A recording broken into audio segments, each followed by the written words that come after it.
Let's talk about our takeaways from our 2 month stay in Playa del Carmen and Tulum. Okay. So we thought we were going to be living in PDC for the end of the year. That did not happen. No. And that's something that happens with traveling like this. You know, you may make plans and those plans change. Right. You got to be flexible. You have to be adaptable. Yeah. And I think one of the biggest things we've learned since we started doing this is like, it's okay to just pull the plug on something, much rather than like just kind of like suffer through it and then not like where you are and not like what's going on. Yeah. So number one, the first thing that we were unhappy with in Playa del Carmen is the heat. The weather, the weather, the weather. It was hot. We got there in July, right? And that's obviously their summer.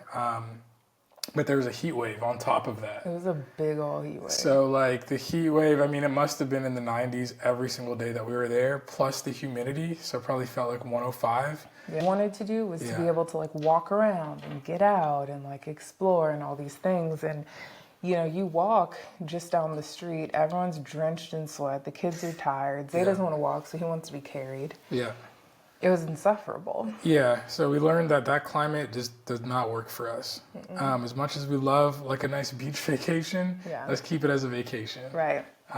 So yeah, the climate just wasn't it. It made life a lot harder. And then when you think about just water activities and stuff to do in the heat, you can only do that for so long, right? You can only go to the pool so much with the kids. You can only go to the beach so much with your kids. Yeah. And you can like build that in as part of a routine, but like it's a lot. Like Yeah. especially to have two and Whitley's still so little, like Yeah. swimsuits and swim diapers and showers afterwards and the whole thing, like it just wasn't conducive to Right. like we can't do this every day. Right. And what were they lacking in Playa del Carmen was kind of like those indoor spaces that we love, that we're used to. So Okay. on those rainy days and on those hot days, it's great to take the kids somewhere indoors. Of course, it's air conditioned, right? But Playa del Carmen and Tulum, they don't have too much of that. Yeah, they don't. Even like there were a couple malls in Playa that we found that had sort of spaces like that, but it's nothing like like there was like Just Jump or like Wachovia or Wachovia? Yeah, Wachovia. back in Guadalajara. Yeah, back in Guadalajara, even like a Chuck E. Cheese or like a Sky Zone in Atlanta, like something like that where it's just like a big, nice, like fresh indoor space where you can kind of just let them like run wild and practice their gross motor skills and Right. stuff, like a gymboree. Yeah. There wasn't anything like that. There was Yeah. Playa Kids. Yeah, we took them to but Playa Kids once, and it's just older. It's not as it's a little updated. older. Yeah, it's not as fresh. And then Yeah. also it was hot. And I think in Yeah. Latin America, that's something we run into a lot of indoor spaces where you would expect them to be cool and to be air conditioned. They're just kind of like, not so much. Yeah. Which if you're acclimatized, you know, then that's fine. That works for you. We see people all the time that are out and about and they're like not sweating. They're like in jeans in 90-degree weather Right. and they look fine, but we just aren't used to it. My next thing would be cost of living. Cost of living in the Riviera Maya is not it. It seems to be getting more and more expensive every time we go back, To be right? fair, though, we're in tourist areas.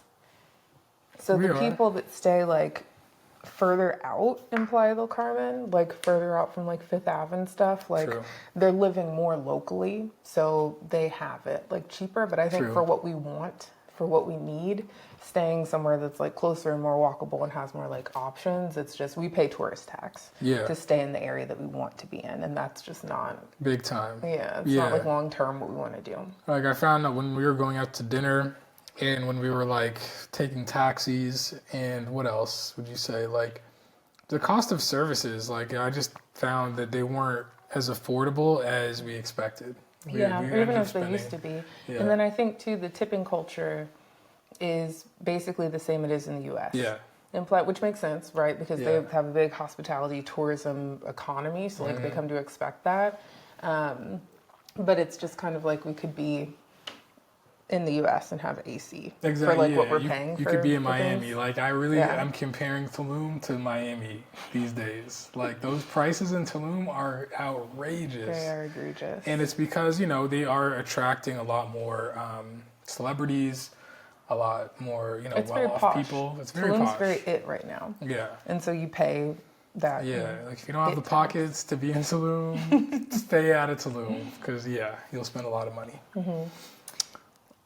I think aside from that, it's, there's a bit of a vibe, I think, anywhere you stay somewhere touristy, where like it just is touristy again, Yeah. especially in the areas that we were. So Yeah. it's less like local immersion. You have to kind of like hunt for that, right? Like it's a lot of like you look like a tourist, people are going to treat you like a tourist. They're quick to just speak English to you and be offering you, tours and things, and like that's fine. But after a while, you go to the grocery store and they're like, "Oh, you want to go to Chichen Itza?" And it's like, okay, if you live here and you Yeah. have to like do this like every single week, go grocery shopping, it's just a Yeah. lot. I think those little things, not to be dramatic, but those little things kind of make it a little bit more difficult to switch into like the I live here mode and not the like I'm a tourist here mode. Yeah.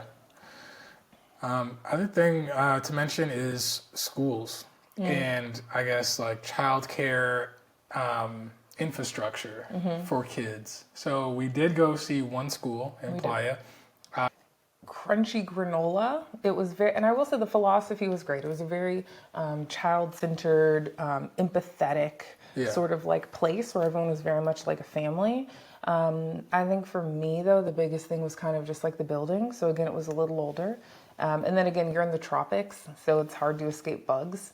So even like you have a whole bunch of kids leaving crumbs and everything on the ground, there are going to be bugs everywhere. And then also the part of town that it was in, like what was directly across the street from it, just looked sketchy. And, Yeah. And like, I'm not going to say that's what all the schools in the Riviera Maya look like. Obviously, we only toured one, and that was a more like hippie approach to schooling. But even as we passed by other schools in the area, it seemed like it just doesn't have the infrastructure of a major city, right? Yeah. You're kind of like in the Caribbean coast of Mexico, so what you're going to get is that Caribbean kind of vibe things of a are school. more laxed, and it's fine. There's no like value judgment on that really. Right. I think it's just one of those things where the more we move around, the more we do tour schools, the more that we do go to malls and engage in like infrastructure in the local economy, the more we're able to sort of solidify like our preferences. Right, exactly. The other thing, the walkability. Yeah, The walkability. sidewalks, I would say, really in a lot of, at least we saw some sidewalks in Guadalajara that were kind of like, ooh, what's happening here? But I think in Playa del Carmen too, especially getting around with the stroller in particular, there's a lot of areas where there's like no low shoulder, and there are a lot of just like medians and things like that. And like even the way that the crosswalks are set up, it just getting around again, especially in like the heat that we were experiencing that time of year, it was rough. Yeah, trying to walk. I mean, and like you said, if you stay in that touristy zone, like it's easy to walk from one side of the Fifth Ave or Centro to the other. But I mean, there's no train system. There's, the buses. Like I wouldn't get on a Colectivo bus just because I don't know if I'm bougie, but I just wouldn't. It's very packed. It looks very hot. And we have 2 kids in a stroller, so. The stroller really does it. Yeah. Lugging that around on a little cramped bus is not ideal.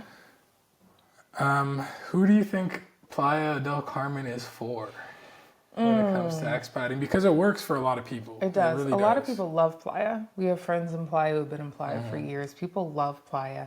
Everything isn't for everyone. I think Playa del Carmen works for you if you have a more relaxed approach to interacting with nature.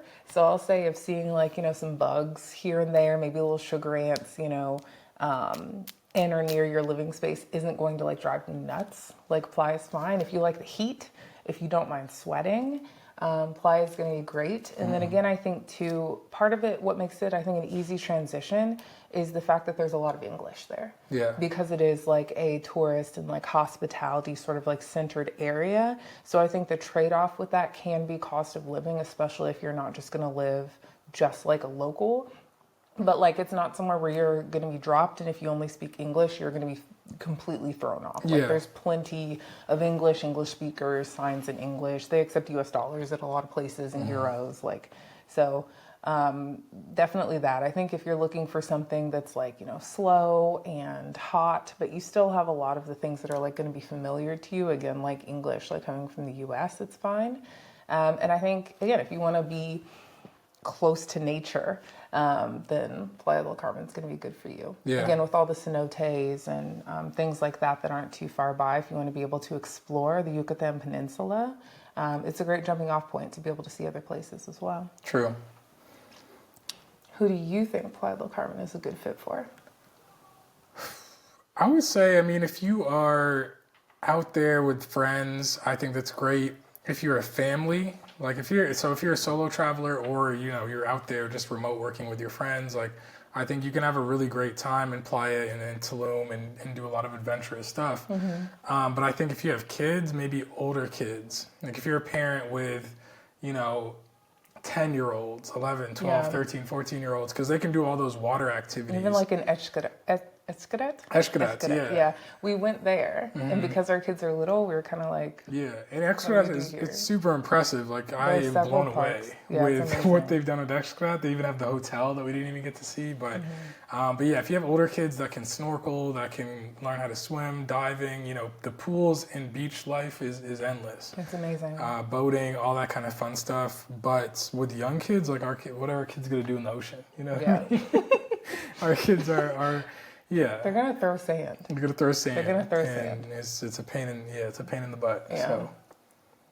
So we love Playa. We've been to Playa many times. We're very familiar with Playa. And I think Playa has a special place in our hearts. Yeah, it's a magical place. It really is. Yeah, that whole area, the Riviera Maya, definitely is special. But I think we've kind of finally closed the chapter on thinking that it's somewhere that we could like settle long term.